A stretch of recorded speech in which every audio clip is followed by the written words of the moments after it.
Mr. Tom, What's up, Matt? How you been? I am doing all right, man. How are you? Oh, we're doing all right. Um, Man, I got to tell you, I'm in the mountains again, and Again. it's really fucking hard to work when you're in the mountains. I mean, it really is hard to work. I look, man, I'm a big advocate of not working. So Yeah, you're not gonna you will like hear no arguments. I mean I love what I do, and I say this all the time. I just wish I didn't have to do it. Yeah, I mean that's a fair point, right? I mean, I'm with you 100%.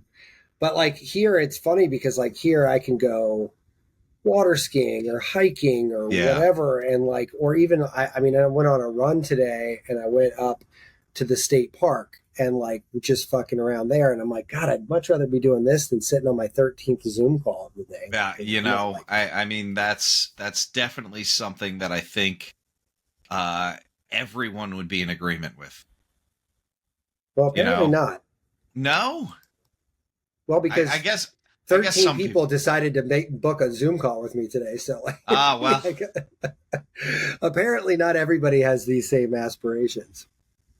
I just want I just like it's so weird because within a couple of months after our after the executive order was lifted that we can go back to routine care, my clinic was back open. So like most people had like a year at home. I had like 2.5 months. And Oh, to tell you wow. the truth, I wasn't quite ready to go back. And when I went back, fortunately, the first people that came back really needed it. Those were the healthcare workers. I started treating a ton of doctors, nurses, everybody, and they never got a break. They were totally in all the time. So Yeah, I got to be I honest didn't with you. get I would that. have quit. I'm like, I know it sounds shitty, but there's almost no way I can conceive that I would have been like, this is absolutely awesome. I'm just going to keep helping for the 26th hour in a row. Well, Like, no. I mean, this is the thing now where we're seeing, and I don't know if it's all post COVID, if we blame it on the, I don't want to say blame, if we can attribute some of this to the anti-work movement, but Right. healthcare workers are packing up and going into other shit, man. They're Well, I tired. mean, do you blame them? I mean, for God's sakes. No, I no, mean, I mean, there's so many issues, and like you could pick anything even before COVID. Insurance companies, all the red tape around organized hospitals, and like right.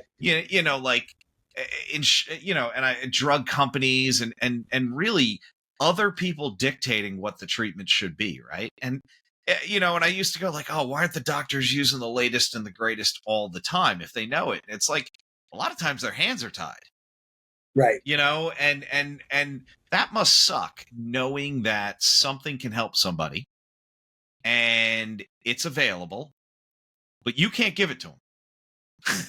Yeah, Like, right. and as we move, and we've talked about this a lot, right? I keep saying it, right? The future is here. It's just not evenly Yeah, distributed, yeah. right? So we talk about stem cells, we talk about things like that. Yeah, if you have the cash in your hand, you can get stuff done. But if you're that guy that comes in banged up in an ambulance, God, you're hoping that ambulance ride doesn't bankrupt you. You know? Yeah, I know. And I just, speaking of which, I mean, I'm in a position where I have a private doctor, and, Yeah. like and I called, I was talking to them, and I think we've talked about it here before, but there's that test that can test for free circulating tumor cells, Yeah. singular, floating around your blood, and tell you if you've got precursors for any of these cancers. And it It's tests, crazy. don't quote me on this, but it's like 100 different cancers, right? But it's $1,200. And now that's the retail cost, right? And so you kind of say, okay, well, what does it cost them to make it? But there's R&D, blah, blah, blah. We can go down that rabbit Yeah. hole. But here's my point. There is a test that's on Earth right now today that if you have $1,200, you can go buy it and knock off the list 100 cancers, or find out that you've got one of the 100 cancers and treat it in early. like Yeah. super, super, super early, right? Like, I mean, hell, why am I not getting this blood test quarterly? Right, like as a part of my life. Why isn't that a standard routine procedure if it's that accurate? Why are we letting people go down the rabbit hole and finding a lump later in life that's much harder to address? And from a health insurance standpoint, and I swear I've given up hope to ever understand this. Thing. It's made up. It's all made up. But from a health insurance standpoint, I'm looking at this going, all right, well, on the one hand, this would cost me, because they'll negotiate the shit of that thing down, right? So let's say it costs them $600, half price.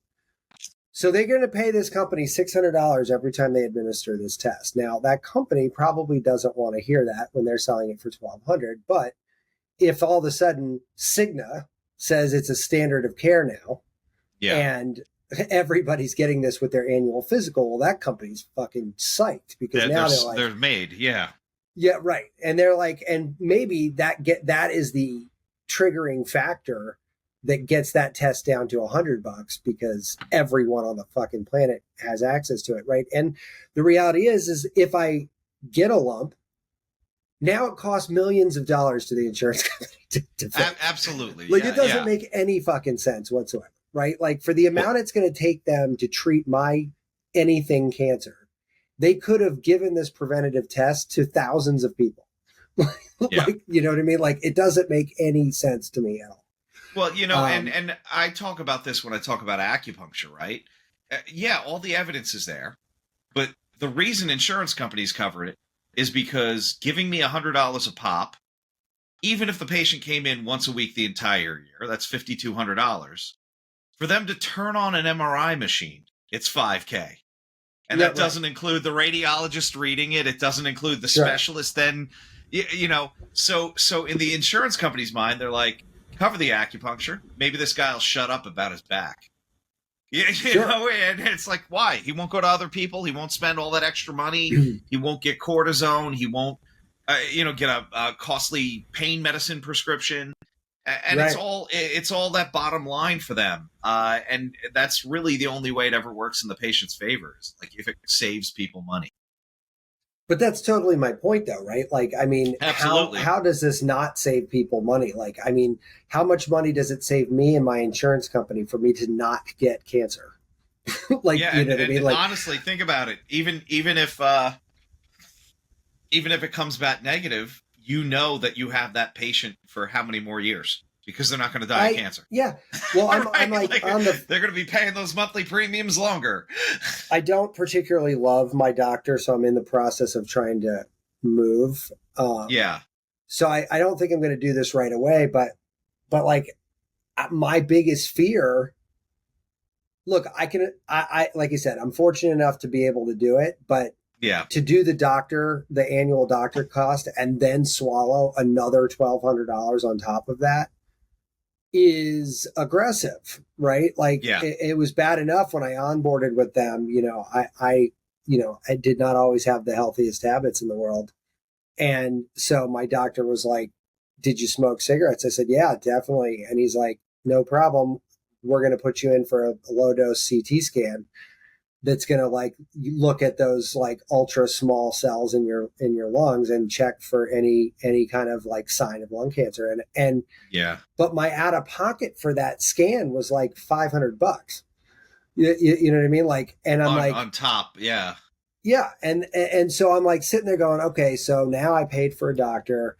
Now I got to go for this test that they prescribed, and insurance covers that test because it's a prescription from a doctor. It doesn't cover the doctor itself, but now on the one side, I'm like, all right, well, I just engaged with somebody who's got the wherewithal and is free from the physical boundaries that prevent them from just doing the right test for the right thing. Right.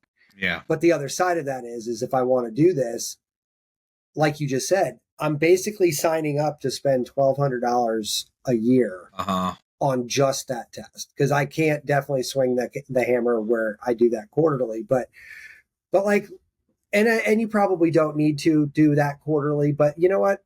I don't think having this test semi-annually would be an unrealistic request. It would be cost prohibitive for me personally, but once a year, I'm like, I don't want to spend that. But at the same time, I'm like, it's almost irresponsible. I mean, I have a family. Like I have, you know what I mean? Like I people who depend on me, like I'm not like at liberty to just fuck around with my health. And like, I'm not saying I'm going to die without this test. People have been living for millennia without this test even being in existence. But if you know better and you know that there is a thing, I mean, I'm in my 40s now. I'm knowing people that are dying of weird shit that Yep.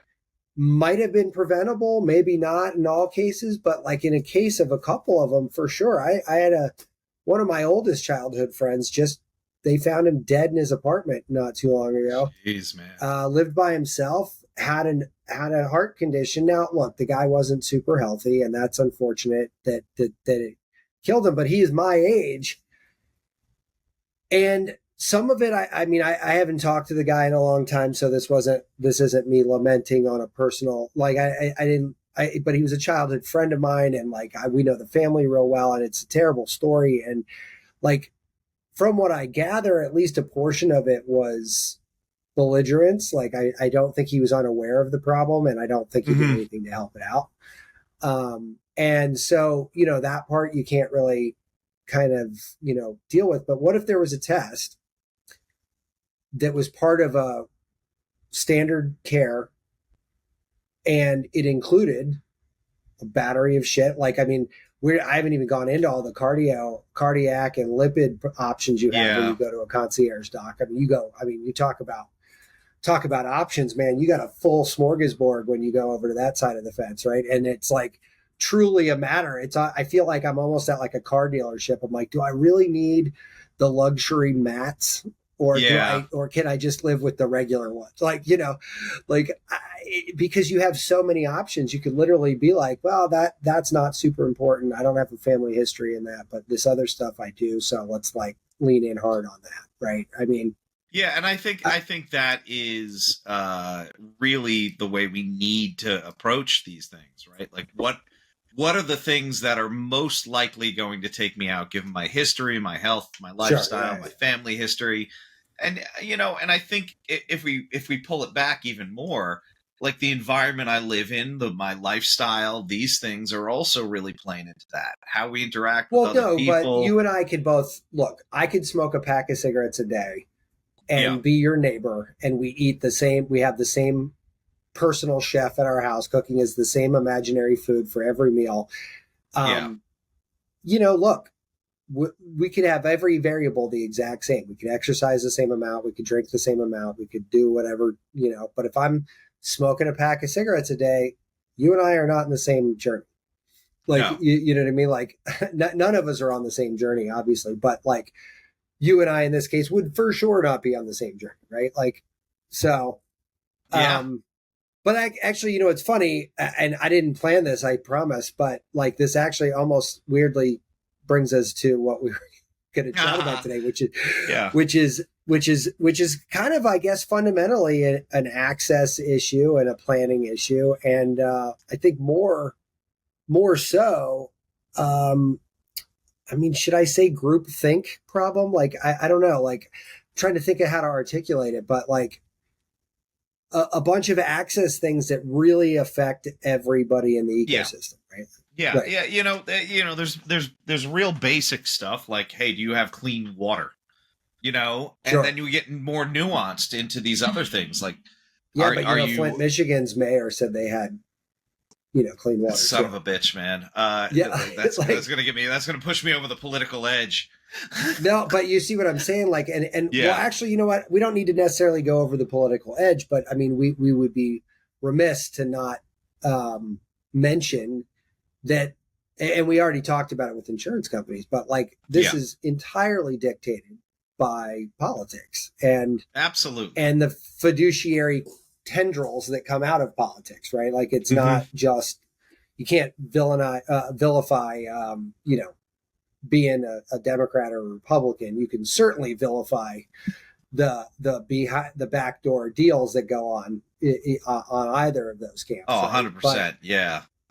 But like what got us talking about this, just to kind of bring everybody up to speed, is like we were talking about Toronto, and I can't remember that it's Quayside, I think it was called, whatever, but it was where Alphabet was going to do their like super city of the future, right? And you've got, whatever, some ostentatious price tag on putting that thing together. And it was going to have like automated trash collection and heated sidewalks and all kinds of fun stuff, which like you kind of look at and you're like, well, that's kind of neat. It'd be fun to have something sweep my dog shit into a bin and get it auto magically, or never have to shovel your sidewalk because it's going to melt. Right. Yeah. Right. And I mean, look, that all makes total sense, but that's one decision you could make with an allocated budget. Right. But if I had, and I don't quote me on this, but I think that price tag for Alphabet was going to be like $900 million. It was some stupid number to some crazy untangible. And we're not talking about it's not like saying we're developing the city of Toronto. We're developing basically a few blocks. This is our own private. Yeah, right. Yeah, right. Okay. So if one in a thought exercise had $900 million to blow at urban development, the other option, funny enough, and not so coincidentally, is what they're trying to do now, which is essentially this ultra green, ultra inclusive, ultra, at a DNA level, good vibe kind of place where there's like a farm. There's one or many farms that all exist on the rooftops. There's like 12-acre forest or something ridiculous. I mean, there's all this shit that is like, you would never, if you read this on paper and didn't know that it was Toronto, you'd think they were talking about like the outskirts of Seattle or something, right? Like it would, like 2 hours north of Seattle, you could have a 12-acre forest in your neighborhood, right? Like, I mean, but they're not. They're talking about downtown Toronto, right? Like, I mean, and so I don't know. It got me kind of thinking. It comes back to this access issue, right? Like, I mean, if I want to live in Google's $1 trillion fucking, city of the future, Mini city, yeah. You and I talked about this before. The first thing I think about is fuck. We're now living in vanilla sky. I got a fucking Gap ad that's following me until I click buy on a Gap thing. And but 19 stores I just walked by on the streets of Toronto, and I this fucking Gap model's following me down the street asking me to buy something. Like, and I'm like, oh God, from a lifestyle standpoint, that sounds absolutely tragic. I'd rather fucking shovel the snow. Yeah. It's funny where it's like Google's motto was like, don't be evil or something. And you're like, well, look, you really know way too much about me. Yeah, you're flirting with that line there, aren't you, buddy? Yeah. It's like, and now not only do I use every one of your online products, I'm going to be living in your city.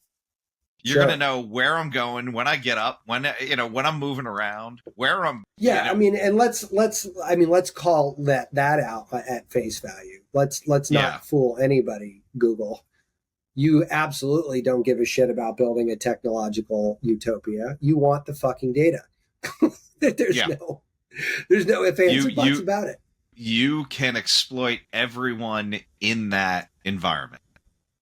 Now, conversely, and really worth thinking about in my mind is if I built a forested utopia in downtown that's and it wasn't just about that, but it was like like imagine just the quality of life difference in a place where you can go to a market that grew food that on your roof.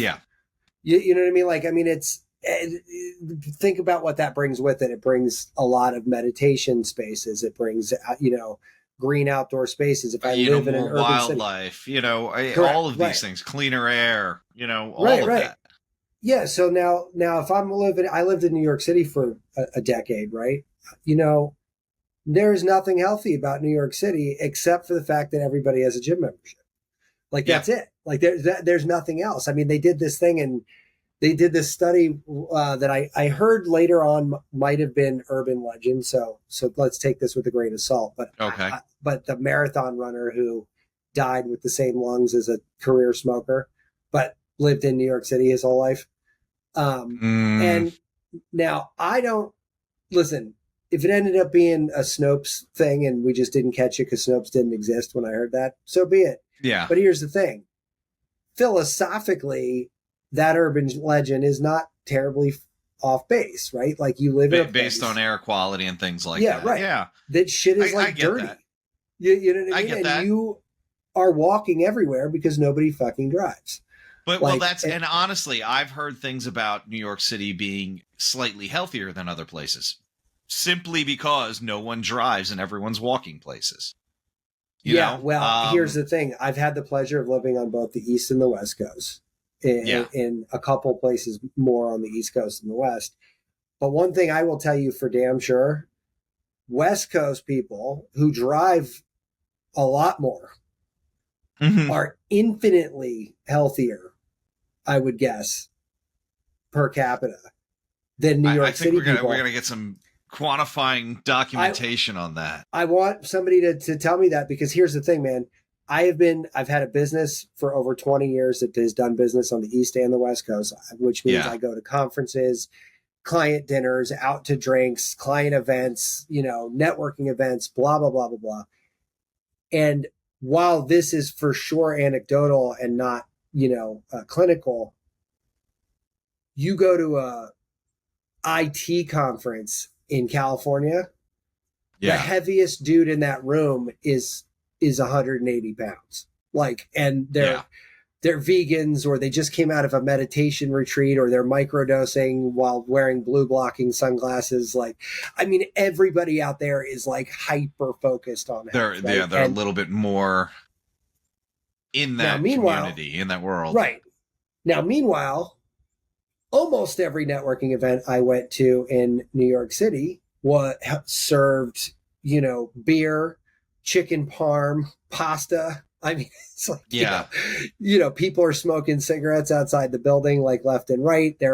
Most of them are above the obesity line. I mean, let's not to say there's not, I mean, look, there's outliers in both cases, right? But if I'm walking down the street and you spun me around 3 times and took off my blindfold, I'd tell you where I was just by taking a look around my immediate surroundings. At the people. Yeah. Like, I could tell you almost right away. And I think I would probably do so with jaw-dropping accuracy. And this isn't a knock on either city or either lifestyle. What I'm saying, though, is like, it's definitely, when you have access to things that you have in California, lots of agriculture, lots of Yeah. open spaces, like lots of, like, I mean, look at the mentality of everybody who ended up in California. They were people that said fuck you to everywhere else. Yeah. These people went out there with a wagon and a horse and nothing else. Like, Yeah, but would you say that's true in LA, which I would say is rivaling New York with activity, versus the rest of California, which is, let's face it, could be its own country.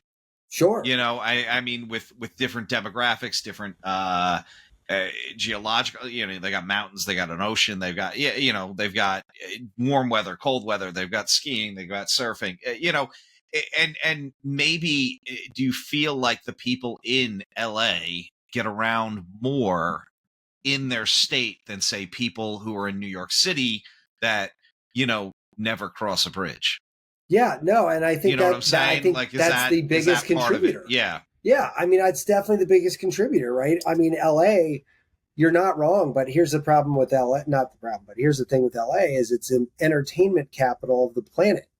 Yeah. You know what I mean? Like, so that means everybody in that town gets paid to look better than your average person.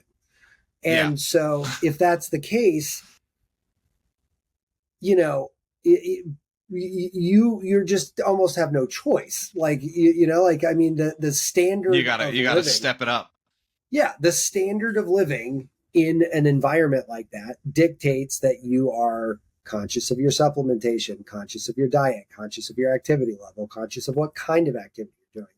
You know, like you probably have a self-care routine. You probably have a meditation routine. You probably have, you know, like, you just probably have a lot more of these things, you know, I'm not, and again, for you know, I always kind of hate having these conversations with more than one other person, because everybody always likes to talk about the outliers, right?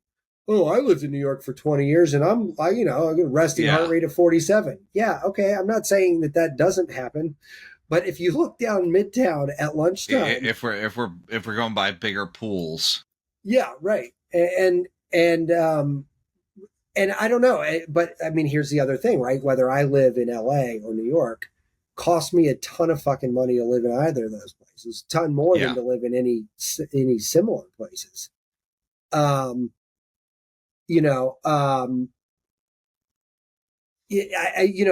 look at a place like this in Toronto and I'm like sitting there going, you know what? The problem with New York City is that it hasn't been like meaningfully reinvented in 200 years. Well, I think, my growing up in New York, I think my first statement would be like, well, where are you going to put it? Like, what are you going to do? You're going to displace? Where are you going to find room to put a forest?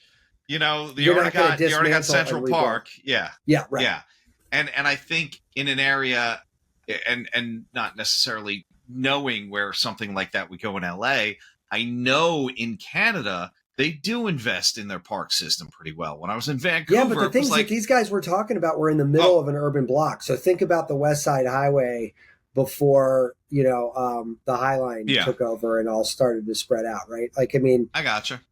Like it's just kind of open space. So I mean, I get it but I guess my point, I guess the spirit of our sort of debate here today is, if you've got $1 billion to spend on a renovation project, dumping it into an ecosystem that is going to allow a corporate behemoth to now know everything. Every time I pick my nose on the street, it's getting recorded now. Or do we want to lean in on creating a 12-acre forest on 2 blocks or whatever? Man, I'm all in for the thing that helps the most people. And I think redefining, if we talk about urban gardening or rooftop gardens, solar panels, these things, if you think about, like, even in a city like Baltimore, man, what would happen if all of a sudden you either had solar panels or a garden on everybody's roof? Beehives. I actually don't understand why that's not like mandatory, to be honest with you. Because there's too many people.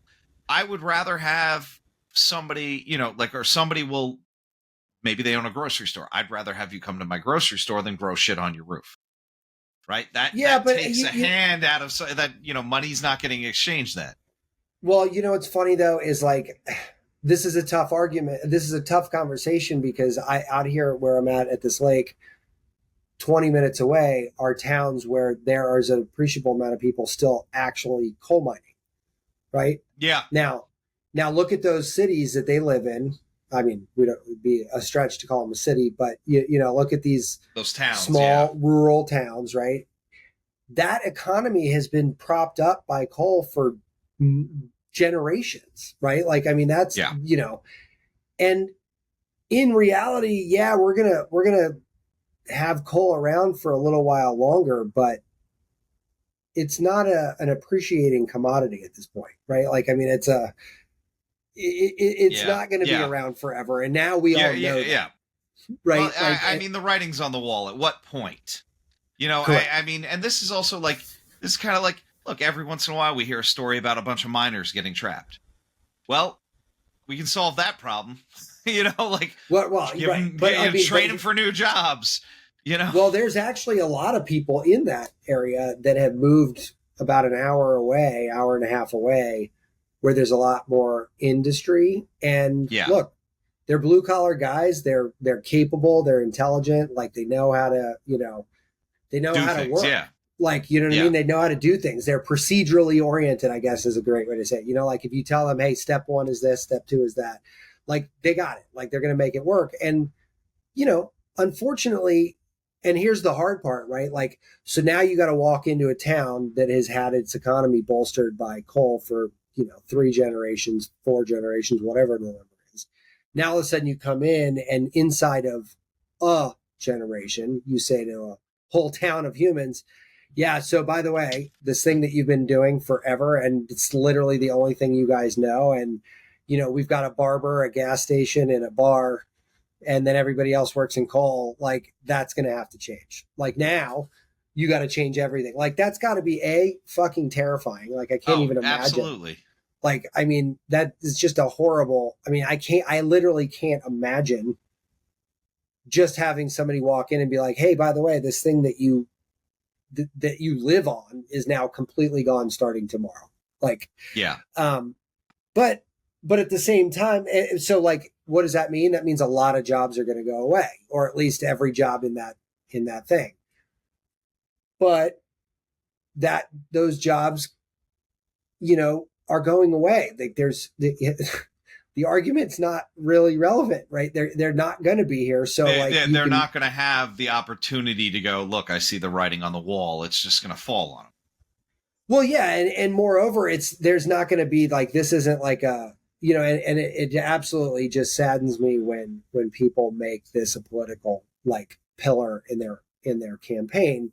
Mm-hmm. You know, I don't want to I don't want to point fingers in this right now, but like there was a tractor trailer parked on the side of the road on the way up here, and on the side of it there was a huge sign that said Trump, make coal great again. And it was disturbing on many levels, but the one that hurt, that made me the most crazy, was these people that he's speaking to with that sign, or whoever made the sign. I don't know that it was Trump's people, but like whoever did it, you're speaking to a group of people that are literally afraid for their lives, like their livelihood, their family stability. Mm-hmm. And you are also capitalizing at the same time on the fact that statistically most of those people aren't going to be able to fact check this or know it. You know how to like do this, how to really cognitively peel this onion, right? And it just sounds like a great way to grab votes. And like the reality is it's an abject fucking lie. Like there's no version of the story that's supported by making coal anything other than going away slowly.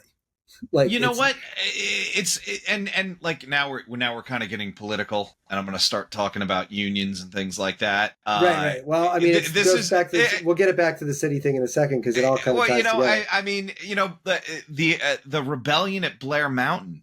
I don't know if you remember learning about that in history class, but all the miners were like, these fucking bosses are sending us to our death, so they kind of like had a standoff and killed a bunch of bosses. You know, it's like you know, so you on one hand, I don't get where, like, what happened where you had all of these people that were like union strong that are now like, oh yeah, the Republican Party is gonna save us, you know, but that's the just thing, like us. So, but you know, we can look at Google the same way and say, you know, absolutely, this city was nothing more than a proverbial coal boss. A proverbial coal boss. Sorry, I said city, and my computer thought I said the S word, and all of a sudden it was like, what can I do for you? Yeah, what can I do for you? That's so funny. Different S word. Yeah. You're on a Mac. Yeah, I'm on a Mac. Yeah. I was like, it's bleeping you? It doesn't fucking bleep me. But Google's the coal boss, right? And all the people that move into that city are the coal miners, right? Like they're basically doing the same thing, right? 16 tons. And it's right. And it's funny to me because like this kind of speaks to the universality of this problem, right? Like whether you're talking about bosses at a coal mine or Alphabet coming in and taking over a city block, you know, So the only problem that I see here, well, the biggest problem I see here is like we've talked about this a million times here. This this little thing we do only works at an pretty much an N of one scale, right? Like you can Yeah. only say to me, "Hey, I tried metformin, it did this. I tried metformin, it did that." Maybe you and I have Yeah. different experiences. We can talk about it. We can, giggle about it. We can kind of, pro or con it, but like ultimately it's kind of a one-on-one thing, right?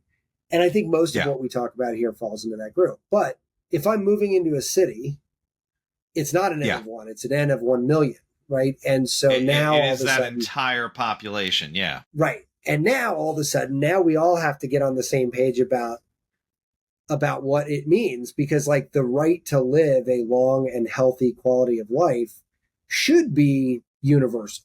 It's absolutely Yeah. not, because it's jaggedly divided by your checking account balance. Yeah. And that sucks. But if I'm like looking in the future, me thinking to add heated sidewalks to 3 blocks with automatic poop collectors, it's novel, but it probably It's has a not higher. helping. It's not helping the masses either. Right. Yeah. It's It not doesn't help helping anything. all of us. Yeah. Right. And not only that, but it also costs a fucking ton of money. Now that'll come down over time, but so will this 12-acre forest in the middle of Toronto. Like, Mm-hmm. um, like, and if I have to, imagine, look at almost, it's funny because we have seen sci-fi movies Mm-hmm. where these high rises are basically all plants, right? Like there's greenery everywhere. Yeah. Like they're on every floor, they're in every hallway. There's a universal system in the building that like Yeah. waters and lights them. You know what I mean? Like we see this everywhere. Why do you think that is? But it's funny, man, because on the other hand, if you look at some other of like the more dystopian type of future models, they've got the high rises hundreds and hundreds of stories up to get above all the pollution and shit. Oh yeah. But here's the thing though, when I'm an author of one of those content, plays, I'm painting a picture, right? Like absolutely. I'm personifying my opinions of what that future looks like, right? What so the you future can should either look tell, like, yeah. Right. You can say, hey, I have a glass half empty thing and we're all gonna have to live 2 miles in the sky just to breathe. Or you can say, hey, look, man, what would happen if every high rise in Manhattan all of a sudden had, its lights in its hallways taken out and replaced with UV lights that give you vitamin D when you're walking down the hallway, and also keep these plants alive, which, by the way, are off gassing carbon or oxygen into the air, cleaning cleaning the off air the for CO2. you. Yeah. Like, come on, man.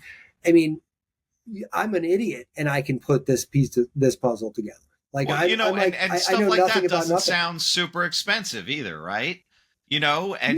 and it's just getting people behind those initiatives, I think, is the big, right. And problem. I think that the funny part about this Toronto thing is it went in what I would consider the better direction, right? It went from ultra tech city to just kidding, we're going to do this super hippy dippy, future looking health type thing. I think that's a better decision, but it could have easily just gone the other way. Yeah, but right? And on that end, it's not like the technology's bad, right? We're not demonizing that. It's just the nature behind this. Who does it help? Is it helping the whole population? Is it helping just a few people that can afford to live in that block, which I think we keep hammering at? Like, look, if it's not good for all in the city, it's probably not good for the city. Sure. Well, I want to live on that block, and statistically, I might be able to afford that. You might be able to, yeah. But here's the thing: if it turns out in years that everybody who lives in the rest of Toronto started developing tumors here and like lung disease because the air went down or whatever, and there's this weird blip over here that none of that stuff happened. None of those people are sick. Yeah. Who do you think becomes an instant target for crime and people trying to capitalize? Like, look, when a group is doing better than another group, the group not doing so well gets pissy. Like, let's. I mean, I would. I totally get that, and I support. And it gets pissier if you're a mom or a dad of a kid or many kids. Let's say I got two Absolutely. kids, and my kids got diagnosed with like life-threatening asthma because they didn't live in this fancy block where there's a tree every 5 feet. How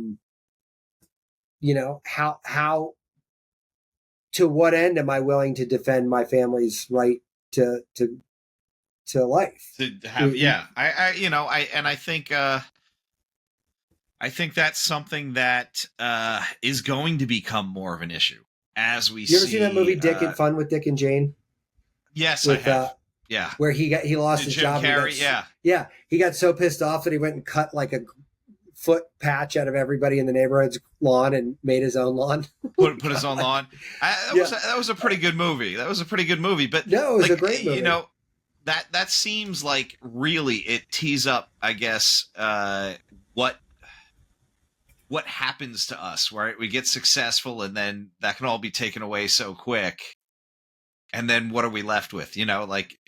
Nothing, right? Wasn't he building a brand new house? And yeah, right. All of a sudden he gets canned. Right? They set him up to be the scapegoat for this big corporate scandal thing, right?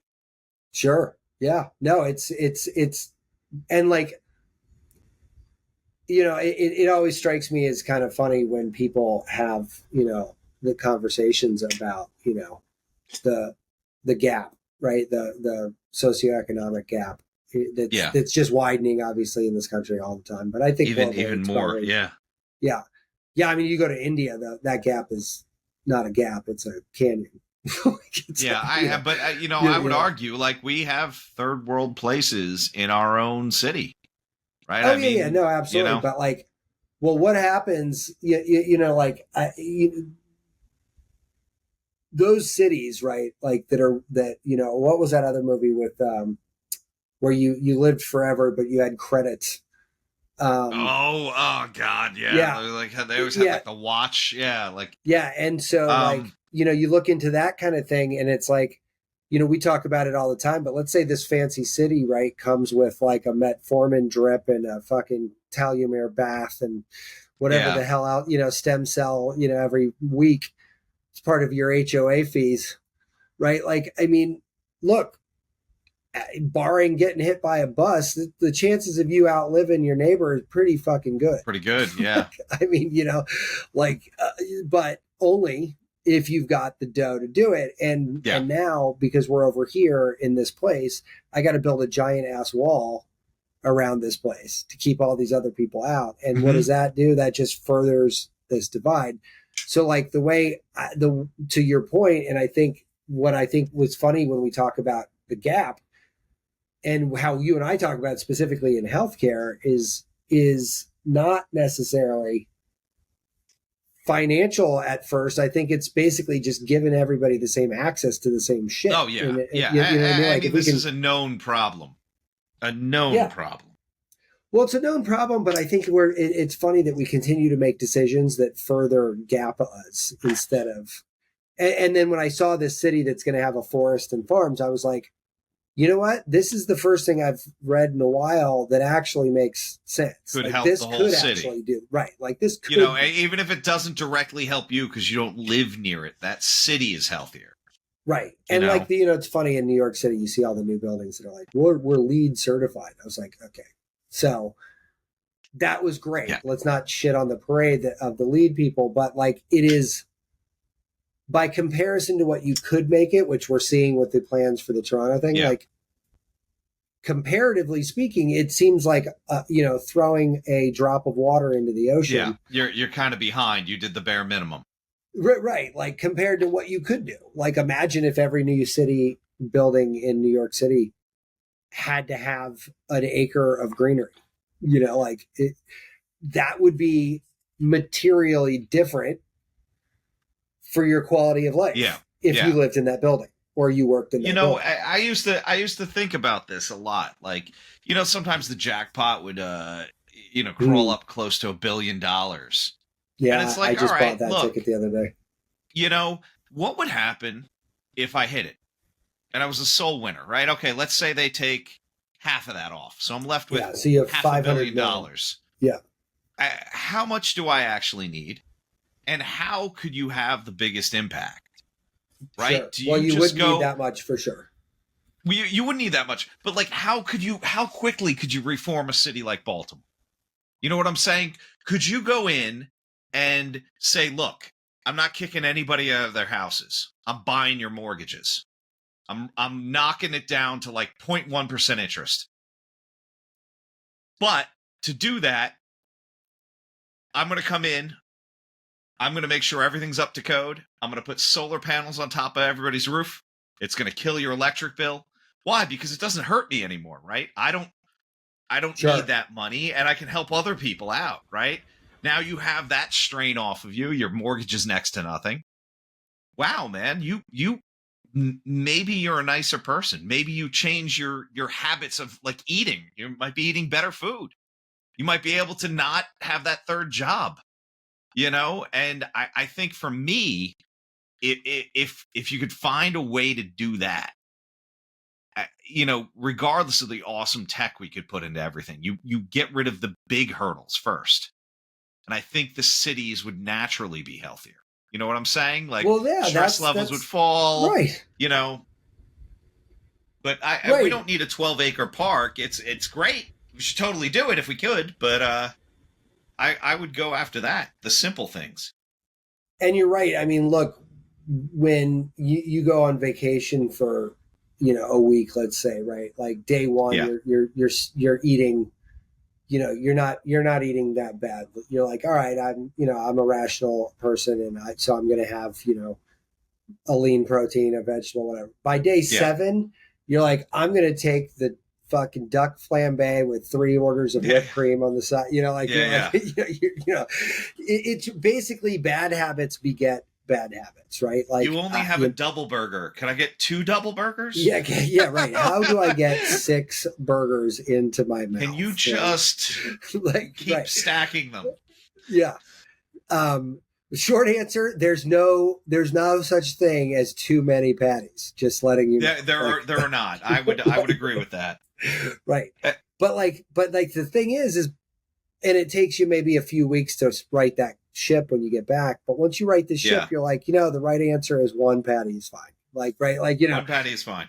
Yeah. But again, I think that all habits work like this, right? Like if I get into if I know I got a race coming up and I'm like, I usually don't go too crazy, but like maybe I'll add a third maintenance run in the week or something, right? Like as I'm going up to an event.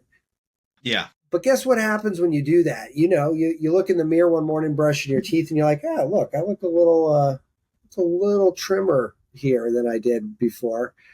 And then lunchtime comes and you're like, yeah, you know what? I'm gonna kick it vegetarian style for because I want to have like a nice, nicer dinner. So I'm gonna kind of like maybe take it easy at lunch, and you're like, I'll get a salad or some vegetables, right? Then dinner comes and you're like, man, I feel great. I really don't want, this big meal. I'm going to do a grass-fed steak and maybe some broccoli or something. That and we're going to skip dessert. Yeah, but like what I'm saying is like a week before that, when you didn't have that glimmer of hope in your eye. Oh yeah, yeah. You know what I mean? Like, everything's dark and gloomy. I'm just going to eat the whole bag of chips. Yeah. Right.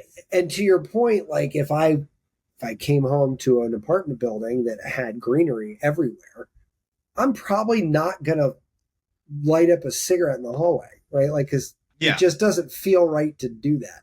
Like, and if we're talking about a city specifically, they have this thing they call the broken window effect, right? And if you see somebody with a broken window, if it's fixed immediately, no harm, no foul. You start seeing one broken window, now all of a sudden you're going to see graffiti over on this house. Hey, that fence is falling down. Crime goes up. All of these things. So if you kind of hit the reset button, you fix all that stuff up, that'd be really cool. Give everybody a clean slate. Look, everything's nice, neat, and new, and we're going to change your lifestyle. Yeah, I mean, I remember moving to Baltimore, and somebody told me that there was a program. Did you ever hear about that program in Harlem where the city of New York would pair you with like an architect and a designer and blah blah blah, and Oh, that basically sounds awesome. yeah, it happened. I mean, God, I'd have to look it up, but I mean, this might have been 20 years ago at this point. I mean, it's been a minute, right? I Yeah. think it was, yeah, like that's when like Bill Clinton moved into Harlem, like like there was Okay. a Yeah. whole, Yeah. Yeah. yeah, but basically what ended up happening is the city took all these buildings that were like falling over and like dilapidated and basically coaxed rich white people to come fucking prop up You Harlem, you mean the right? city gentrified something? Yeah, yeah, No. right. And No. so, but talk about politics, a handful of architects who greased the right palms got every fucking architectural project, and Yeah. contractors and designers. And I mean, bunch of people made a ton of money. But what ended up happening is, like you said, they fixed every broken window. And then all of a sudden, nobody wanted broken windows in Harlem. Right. Like, and it was like, Yeah. Now in Baltimore, I thought, like when they were supposed to add, do you remember back maybe 10, 15 years ago, they were supposed to add like 80,000 jobs to Hopkins, and it was like supposed to be this Yeah. huge influx. Yeah. You keep hearing stuff like that, and some of it just flatlines here. I don't know why. Well, that's exactly what happened, because I know they had a program I looked at for a minute that they were trying to echo that. But then when you look at it, you're like, you look at the fine print, because Baltimore's got such a big problem. In Mhm. Harlem, I can take on the project of a brownstone, right? So it's Yeah. decent sized project, 4 stories, probably 25 feet wide, probably like Huge small thing. house. Huge house. Yeah. Yeah. But in Baltimore, they told you had to take a whole block. Like, so now I'm not fucking around with a whole block. Are you crazy? But guys were buying whole blocks. And then I went in later and looked up like Zillow records for like last sold. It's like this whole building sold for $3,200. Like I'm Yeah. like, And, come and on. and a whole block was less than 100K. Yeah, Yeah.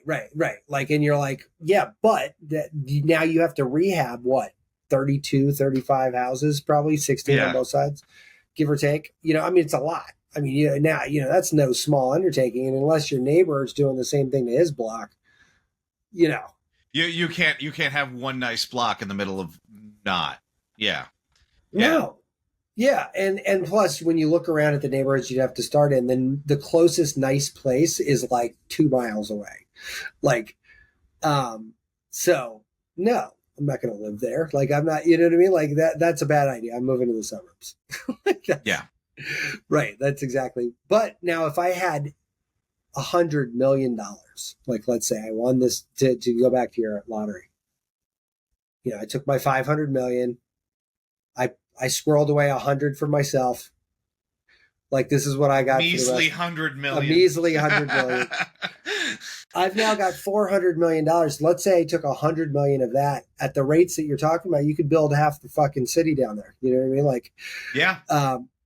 But again, like, and actually, what's his name is doing a lot of work with this, like with Lexington Market and stuff in Baltimore. So it's not like it's not happening, but it's just But in I also Baltimore. think you're slow. gonna watch Lexington Market not be Lexington Market anymore. And in some Well, ways sure. that may be good, but it's going to gentrify. Things are going to get stupid expensive there, and Right. the local businesses and the people that live in that area that depend on that are probably going to get forced out. It's going to be a weird, and this is a real double-edged sword thing, because you want things that are good for the city that are going to bring in more money, but you also don't want to displace people when you do it. No, right. Well, yeah. Now my cup of milk from the local milk guy is going to cost $19, because it's going to be like organic, free trade, like cow that was lullabied with picture Mozart. of the cow Yeah. on the bottle that you got it from. Right. Oh man, I just saw a supplement the other day about what is, I've heard the compound before, but I really don't know much about it. It was like U9A or something. It's like this thing that's in your urine, and it's supposed to do all this crazy stuff. And I looked at it. Is that one of those peptides? Yeah. Anyway, it was like one of those. You're like, all you need is 2 bottles a month, and the bottle was like $150. I was like, yeah, no, yeah, sorry. Well, that's where we want to make sure that all the studies are actually accurate in saying that there's actually something big. I mean, peptides are becoming such a hot topic, and you can get a whole bunch of shit injected in you that just has like letters and names. Yeah. letters and numbers, and some of them are probably great for you, and then some of them are probably like, we didn't really finish this study. You know. That's funny.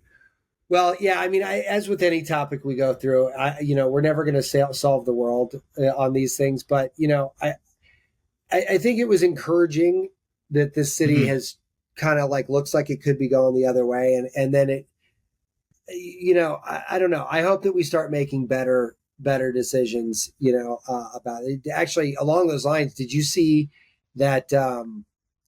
God, and I didn't have time to finish the research article, and now I'm just realizing that I want to go back, but they were saying that generations have different innate abilities on filtering misinformation. Oh, I can And totally see that. Is this a nature nurture thing, or is this? so basically, I guess I think that some of it might be, but I would define nurture and nature differently in this regard. I think Mhm. basically what it was is what do they call it? Horizontal reading, where basically you'll have like a tab open and you'll have 9 other tabs open, and you're basically. And it's funny, I had never heard the term before, and Horizontal reading. I think it was horizontal reading, but yeah, let me see here. Actually, I should have it still up in one of my tabs, but anyway, um, it basically is a lateral reading. Sorry, lateral reading. Okay. So lateral reading is basically, I'm looking at, things on Quinine here, and I've got 5 tabs open. I got Google Scholar, I got PubMed, I Uh got, huh. and I realize that I've been looking at information like that for years, For a while. like, Yeah. Yeah. like well over a decade. Um, and I did not realize, but Gen Xers don't do that. Like that's not like a That's not standard something we do as a practice. group. I Now, get that. I totally by get that. con by contrast, Gen Zers, it's the only way they now. It's funny. David Houle talks about that, right? He calls them Oh, digital does he? natives, right? So yeah, Oh, the like digital native thing. Yeah. we're not, certain generations, they didn't have the technology, they never grew up with it. It's still, even though like our generation supposedly, like, look, we might not have had a cell phone until we were in college or grad school, but we're not afraid of the tech, but it's not intuitive, it's not native to us. Yeah, And I right. think with the amount of information hitting those younger generations, of course they're going to naturally have to filter it, because everything could be bullshit. Well, and it's even funnier though because they even said that Gen Zers do it better than millennials. So now Oh, of you've course. got, Why wouldn't they? Why wouldn't but they? They well, would probably because do it faster. just to borrow David's stuff, I mean, I think millennials for the most part are digital natives as much as. But it wasn't the same. Some of them remember the AOL CDs. You know what I'm saying? It But wasn't. that's It still wasn't digital. Hold all. on a second, though. So, It's still but what you're saying, digital, but it's not. it's still, yeah. Think about what you had to do to get on the internet back in the day with a I dial-up still modem. remember, and I still think I could properly identify We the can all, difference. if you play that sound, if you I know play which that if it's a modem 14.4 sound, or a 28.8 or a 32. and this is something where, like, God, my older one said, "Hey, Dad, how do you use this phone?" And my mom, my parents are moving. They found, I don't know where it came from. I don't remember it growing up. It's this antique looking rotary dial. Mm, that sounds awesome. She's like, "Can we buy this adapter? It had 4 plugs." I'm like, "No, that 4 plug is before Daddy. That's not me." And I bought the adapter. She plugged it in. She goes, "All right, how do I dial it?" Yeah. And My I'm like, kids thought I "Yeah, was yeah." lying to them. It's fucking horrible. I don't want to My teach kids it thought I because was it's lying horrible. to them. My wife and I were laughing our asses off because my kids literally thought we were lying to them when we were at an antique store. We're like, that's a. They're like, what is this? We're like, it's a phone. They're like, no, that's not true. That's Like, dumb. that's not actually Your accurate. finger has to go all the way to the little No, catch, or you're going to yeah, screw up the number. yeah. They're like, that's not right. I'm like, it would be wrong if it wasn't right. I don't. Yeah, like I Um, remember going like, I should do something with all these AOL discs and stuff like but that. here's the funny thing about Yeah. attribution, right? You're attributing this to like, and I'm not picking on you, but I think this is No, where no, we're that's going to have fine. to go with this conversation someday. Fine. Is Take a that swing at me. It's fine. no, AOL Disk is absolutely digital. So if we just say digital native and leave it at that, they definitely fall into the category, right? But now Yeah. what you're talking about, I suspect, is that like there's a dramatic difference between an AOL CD of The a millennial. speed in which Yeah. information is coming at Gen Zers and the generations after. Like, But you that's know, what I'm and saying. just So like the difference between Gen Z and whatever the next thing is yeah, going to be differently gigantic because of yeah. whatever leaps happen in that generational shift, right? Like, I Well, mean, yeah, you know, I mean, we're talking about embedded technology or something like that. You know, like, look, it's going to be part and parcel of your body. but I guess what I'm saying is, at what point do we stop caring about that as a factoid? Like, yeah, of course Well, it is. It's as fucking much as evolution. it doesn't, in as much as it changes that generation, I would say, right? Like, That's so a good point. you know, Sure. we talked, like, we talked about you know, like with epigenetics, right?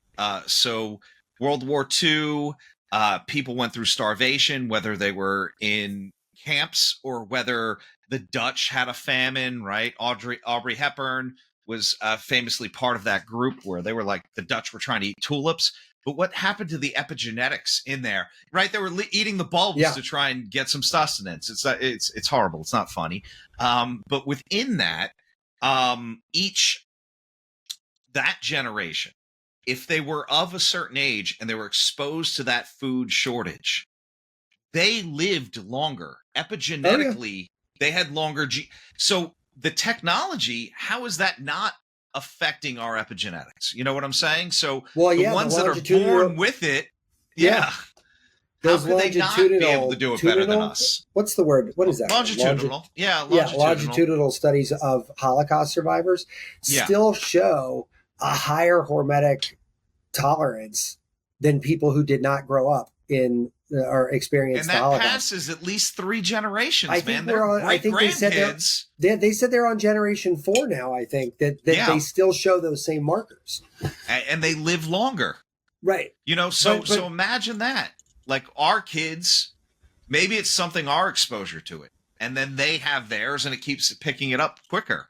I think it's just going to keep building, right? I mean, it's not going to stop. I mean, you know, but I guess at a certain point, right, we don't talk about buggy whips at all, right? Like they're just so far out of our field of view that we could talk about buggy whips. Like nothing's preventing us from talking about buggy whips, but we don't need to talk about buggy whips anymore. They're gone enough where they're outdated. Yeah. Right. That sounds like a Henry Ford quote there. If you ask people what do they want, they would have said faster horses. Yeah, right. You know, like it's not. Well, what's the guy from Harvard, the famous marketing guy who's like, people don't want to buy a 1/4-inch drill; they want a 1/4-inch hole. Yeah, like, you know, no, exactly. But there was actually another article, and this might be a good way to segue out to close. Yeah. But I was reading another article about like all these SV guys that are basically just wanting to live forever, right? And you know, like we have a little modest show about those people. Like we are in one way, shape, or form those people, right? And and the scientists are basically like kind of like getting a little nervous because you know, it's like we talked about this a little bit, the Jurassic Park syndrome. Just because you can doesn't mean you should, you know, which I thought was kind of funny, but like you're going to get this show is irrelevant as this show is today. It's going to be meaningless in 10, 15 years because it's going to be so pervasive. No one's going to think it's weird. Right. Everything came and went already. Like it's already done. Yeah, exactly. Right. Like it's no longer newsworthy. Like, you know, like, yes, dumbass, our walls are now made of red light panels. Like we just turn it on when it gets turned on because our house computer picks up that our stress levels have gotten too high. You know, like, I don't know. Like, we've literally fixed every problem.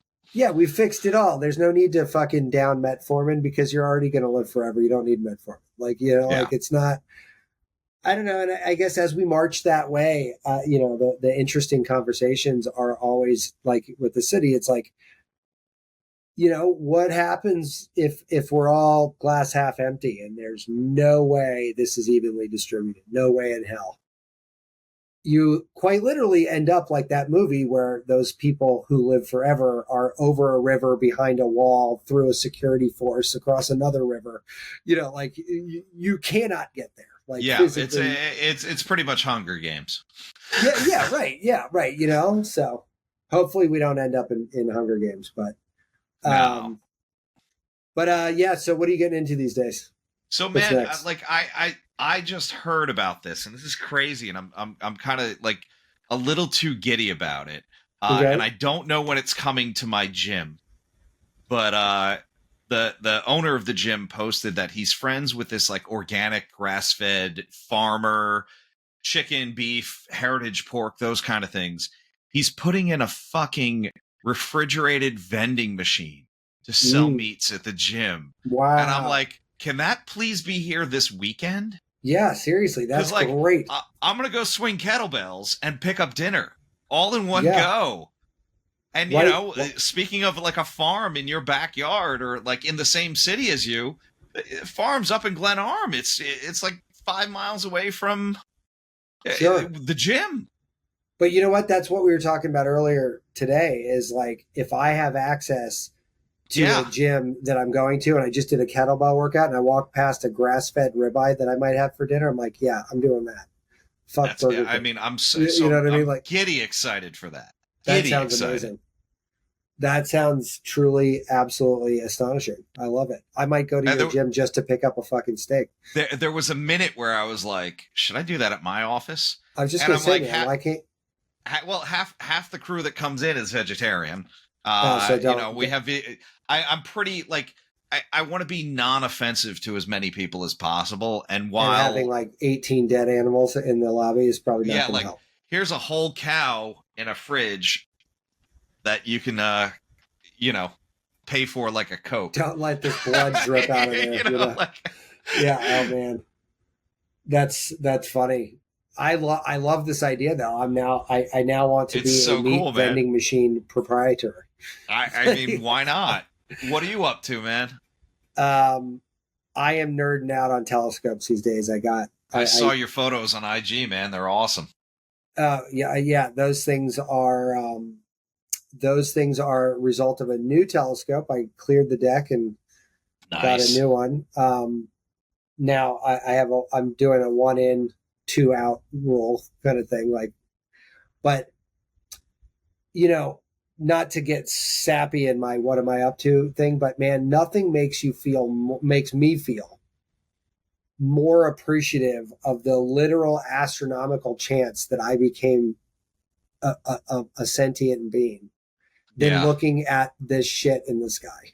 Like the feeling of absolute irrelevance it is never greater than when you're looking at a celestial object where you're like, oh, you see, kids, the distance between that spot and it's like less than your finger, Yeah.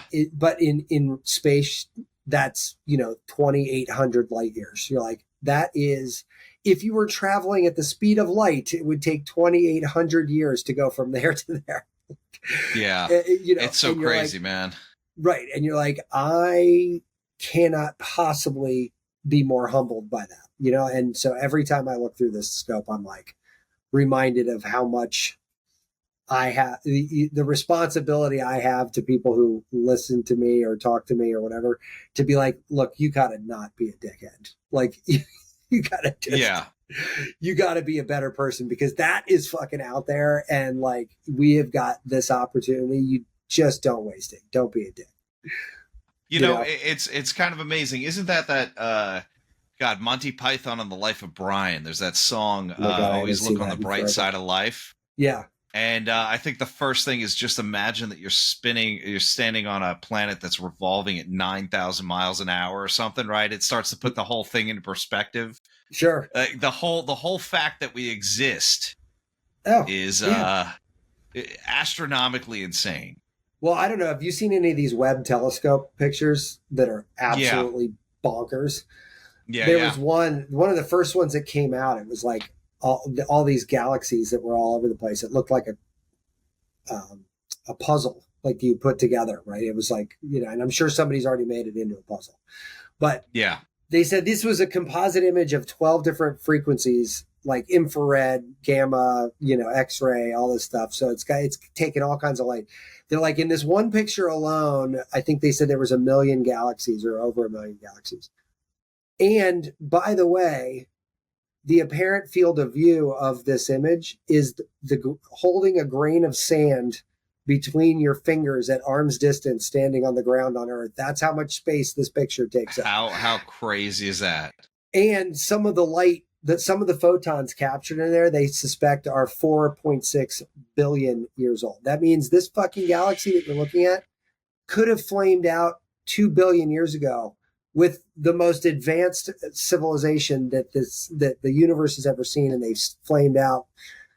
You'll never know. And like, it just, I don't hear it much anymore, but people who are like, yeah, we're the only ones, that you're like, no, you're fucking retarded. Like, that was terrible. I'm sorry. That was not a great thing to say, but you're not, you're not.